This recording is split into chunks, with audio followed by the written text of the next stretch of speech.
అందరికీ జై శ్రీరామ్. నా పేరు ఉపేంద్ర యుగంధర్ రాజు.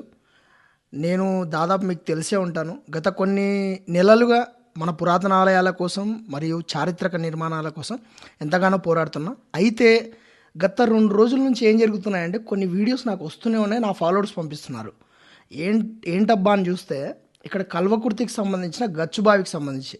అయితే ఈ టైంలోనే నాకు మన కార్తిక్ గుప్తా అని ఒక పర్సన్ కల్వకుర్తి డైరీస్కి సంబంధించిన పేజీ మెయింటైన్ చేస్తాడనమాట. తను కాల్ చేసినాడు, అన్న ఇలా మేము గత కొన్ని రోజుల నుంచి మనం దానికోసం పోరాడుతున్నామంటే. ఓకే, మంచి ఆలోచన. ఎందుకంటే ఒక పురాతనమైన చారిత్రక నిర్మాణాన్ని కాపాడుకోవడం అనేది మామూలు విషయం కాదు. కాబట్టి అతను అప్రోచ్ కావడం వల్ల నేను ఈరోజు కల్వకుర్తికి రావడం జరిగింది.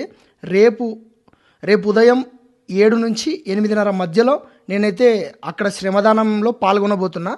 అసలు ఈ కార్యక్రమాన్ని ఏ రాజకీయ పార్టీలకు సంబంధం లేకుండా ప్రతి ఒక్కరూ సమిష్టిగా అందరూ కలిసి దీన్ని శుభ్రం చేస్తున్నారనమాట. ఇది నిజం చెప్పాలంటే ఒక మన విజయానికి మరొక అడుగు లాంటిది అనమాట. కాబట్టి ఈ కల్వకుర్తికి సంబంధించిన వాళ్ళు కానీ, గ్రామ ప్రజలు కానీ, లేకపోతే ఈ చుట్టుపక్కల ప్రాంత ప్రజలు కానీ, మన ఫాలోవర్స్ ఎవరైనా ఉంటే తప్పకుండా రండి. అందరం కలిసి శ్రమదానం చేసి ఆ చారిత్రక నిర్మాణాన్ని తిరిగి మనం కాపాడుకుందాం. మరియు ఆ యువకులు పోరాడుతున్న పోరాటానికి మనం ఒక ప్రాణం పోసిన వాళ్ళం అవుతాం వాళ్ళ యొక్క లక్ష్యానికి. కాబట్టి ప్రతి ఒక్కరం కలిసి ఆ చారిత్రక నిర్మాణాన్ని తిరిగి బాగు చేసుకుందాం. జై శ్రీరామ్, హర హర మహాదేవ.